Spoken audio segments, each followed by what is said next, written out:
Bu gün elə bir şey mümkün də deyil ki, Dövlət İmtahan Mərkəzindən kənar bir formada ali təhsil müəssisəsinə qəbul olunsun.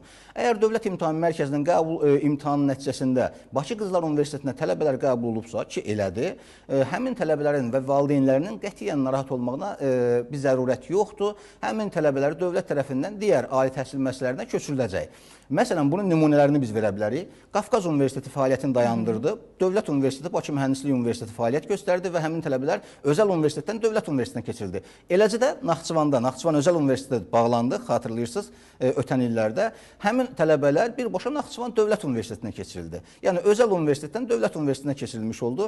Hətta bəzi tələbələrin sevincinə bu gətirib çıxardı. Ona görə də düşünürəm ki, cəmiyyətdə bəzi sosial platformalarda fərqli formada səsləndirilən düşüncələrə qətiyyən valideynlər və yaxud həmin tələbələr aldanmasınlar, gözləsinlər yekun qərarı. Yekun qərardan sonra dövlətimiz həmin tələbələrin əlbəttə ki, təhsilin davam etdirilməsinə dəstək göstərəcək. Aydındır. Çox sağ olun, təşəkkür edirəm studiyamıza gəldiyiniz üçün və fikirləriniz üçün.